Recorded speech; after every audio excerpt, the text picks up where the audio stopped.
You need to unmute, buddy. Hello. Good morning, everyone. I'm Con. Yeah, I just wanted to just touch base with that worship song you put on, Ivo. It was so uplifting. Just close my eyes, a bit of meditation, and offload that oppression and press into God.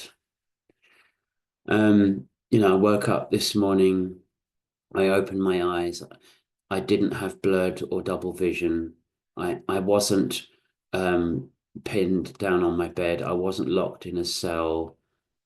I have the freedom to go back to bed. I have the freedom to get up and go out and do as I please today.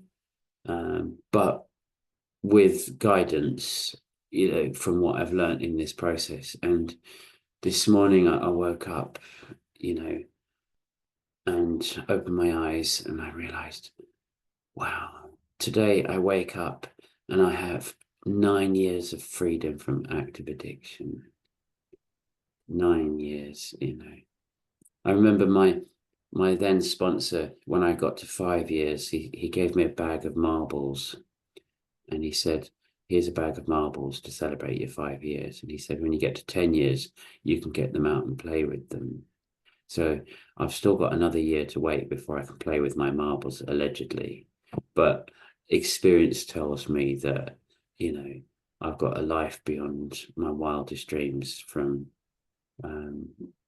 finding 12-step fellowship. And since I got baptized 2 and a bit years ago, I found another level, and I'm grateful to have been invited to come here and join you and speak. The first part for me was, what led me to God, and that was my step one, realizing my powerlessness and my unmanageability over my addiction and the consequences of that addiction. And two, the insanity of it and how I could be restored to sanity, And step two, gave me that glimmer of hope, glimmer that with a bit of faith, I can, find a way through this, which led me to step three, making a decision to turn my will and my life over to the care of God. In Numbers 23:18, it says, arise, Balak, and listen. Hear me, son of Zippor. God is not human that he should lie, not a human being that he should change his mind. Does he speak and then not act? Does he promise and not fulfill? I have received a command to bless. He has blessed, and I cannot change it. No misfortune is seen in Jacob. No misery is observed in Israel. The Lord their God is with them. The shout of the king is among them. God brought them out of Egypt. They have the strength of a wild ox. There is no divination against Jacob, no evil omens against Israel. It will now be said of Jacob and of Israel, see what God has done. The people rise like a lioness. They rouse themselves like a lion, that they not rest till it devours its prey and drinks the blood of its victims. So I had to go through a process to trust God.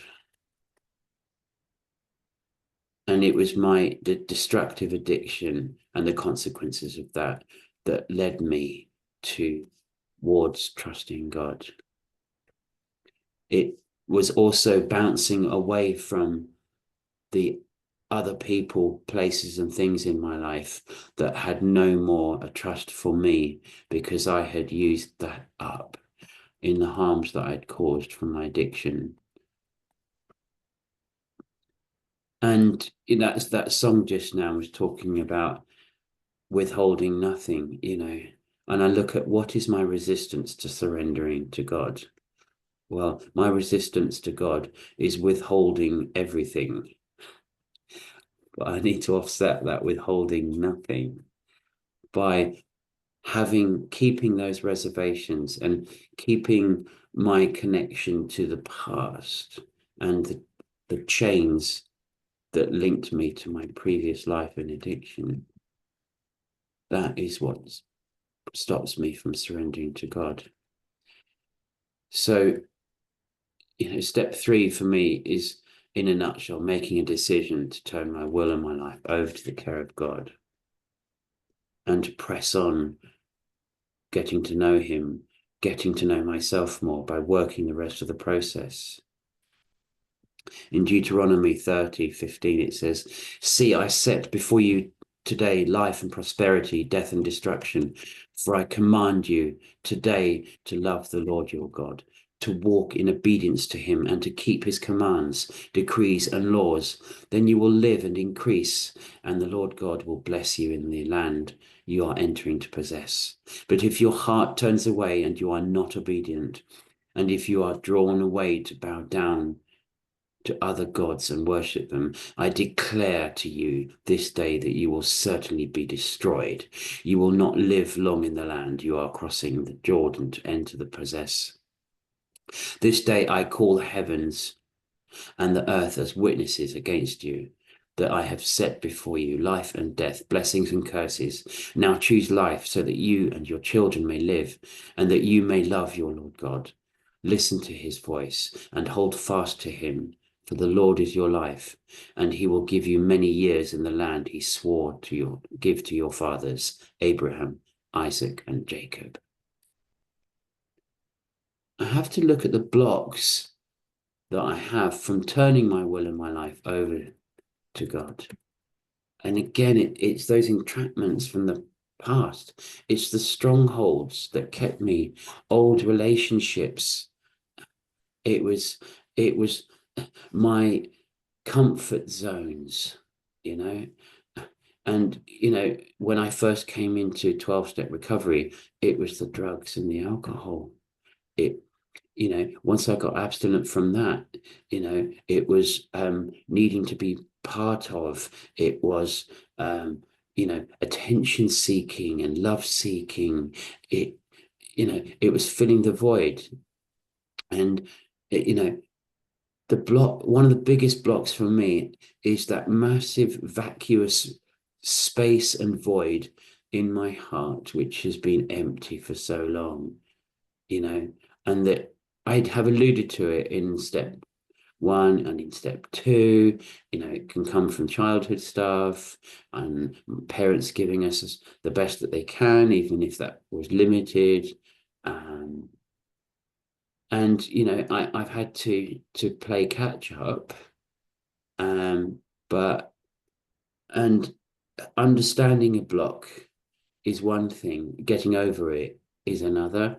I have to work this process, the 12 steps, alongside my faith in the Lord, to understand and see those blocks, because I was blinkered and I had to open my eyes like this to be able to see what those blocks were and be able to get guidance from my sponsor, my pastor, and helping Timothy's and getting guidance from experienced members in the fellowship, and here on this platform where I need to get this guidance, because I can't.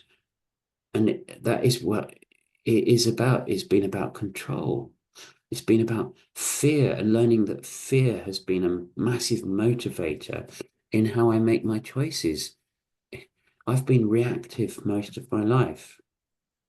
So learning to give up control is a key part of the process for me. In Psalm 61:1, it says, "For the director of music with stringed instruments of David, hear me cry, O God, listen to my prayer. From the ends of the earth I will call you. I call as my heart grows faint. Lead me to the rock that is higher than I. For you have been my refuge, a strong tower against the foe. I long to dwell in your tent forever and take refuge in the shelter of your wings. For you, God, have heard my vows You have given me the heritage of those who fear your name. Increase the days of the king's life, his years for many generations. May he be enthroned in God's presence forever. Appoint your love and faithfulness to protect him. Then I will ever sing in praise of your name and fulfill my vows day after day. So, my addiction led me to the illusion that I could control people, places, and things, that I'd got comfortable using other people to get me out of situations and redeem me. I'd used places, I'd used things, and even when I stopped using substances, the substance changed. It became the cigarette, it became the donut, it became relationships, it became pornography, it became all of those things that, is talked about in the Ten Commandments, that give us those guidelines to lead us not into temptation and to deliver us from evil. And